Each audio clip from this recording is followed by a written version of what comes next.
Hi நண்பர்களே, welcome to சனா சேவை மையம் யூடியூப் சேனல். நம்ம சேனலில் தற்போது என்ன செய்தி பார்க்க போகிறோம் அப்படின்னா, ஆகஸ்ட் 1 முதல் யுபிஐ பரிவர்த்தனைக்கு பல்வேறு கட்டுப்பாடுகள் வந்து விதிக்கிறாங்க. அது தொடர்பான செய்தி தான் பார்க்க போகிறோம். அதுக்கு முன்னாடி நம்ம சேனலை சப்ஸ்கிரைப் பண்ணாதவங்க சப்ஸ்கிரைப் பண்ணிங்க. ஆகஸ்ட் 1ஆம் தேதி முதல் புதிய விதிகள் வந்து அமலுக்கு வர இருக்குது. இந்த புதிய விதிகள் யுபிஐ பரிவர்த்தனையை எளிதாக்கும் அப்படின்னு சொல்லிட்டு நம்புகிறாங்க. புதிய விதிகள் அமலுக்கு வந்த பிறகு தான் அதில் என்ன கட்டுப்பாடுகள் வந்து விதிக்கப்பட்டிருக்கு அப்படிங்கிறது வந்து தெளிவாக வந்து தெரிய வரும். கூகுள் பே, ஃபோன்பே உள்ளிட்ட யுபிஐ பரிவர்த்தனைகளுக்கு விரைவில் கட்டணம் வசூலிக்கப்படலாம் அப்படின்னு சொல்லிட்டு ரிசர்வ் வங்கி ஆளுநர் சஞ்சய் மல்கோத்ரா வந்து தெரிவிச்சிருக்கிறாரு.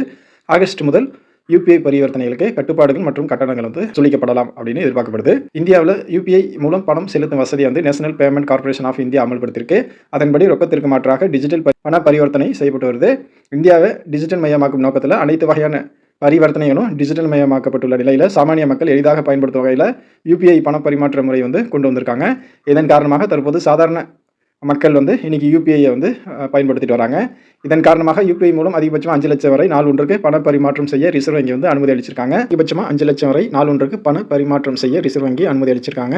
கடந்த 2025ஆம் ஆண்டு மே மாதத்தில் யுபிஐ மூலம் மேற்கொள்ளப்பட்ட பரிவர்த்தனைகள் இதுவரை இல்லாத அளவுக்கு $18.68 பில்லியன் டாலர்களாகவும் 25.14 ட்ரில்லியன் மதிப்புடையதாக வந்து உயர்ந்துள்ளதாக இந்திய தேசிய கட்டணக் கழகம் வந்து வெளியிட்டிருக்கிற தகவலில் தெரிகிறது. யுபிஐ மூலம் ஒவ்வொரு மாதமும் பல ஆயிரம் கோடி ரூபாய் வந்து அளவுக்கு பண பரிமாற்றம் வந்து நடைபெறுது. ஆண்டுதோறும் இது 32% அளவுக்கு அதிகரித்து வந்து வருது. இந்தியாவில் டிஜிட்டல் பணம் செலுத்தும் முறைகளில் 85% யுபிஐ கணக்குகள் மூலமே வந்து நடைபெறுது. இதில் 49 கோடியே 10 லட்சம் பேரும் 6 கோடியே 50 லட்சம் வணிகர்களும் 625 வங்கிகளும் ஒரே தளத்தில் பிணைக்கப்பட்டிருப்பது பரிவர்த்தனையை வந்து எளிதாக்கியிருக்கு. இந்த நிலையில் யுபிஐ முறையை மேலும் எளிதாக்கவும் பாதுகாப்பு நம்பகத்தன்மையை அதிகரிக்கும் வகையிலும் ஆகஸ்ட் 1ஆம் தேதி முதல் புதிய விதிகள் வந்து நடைமுறைக்கு வந்து வருது.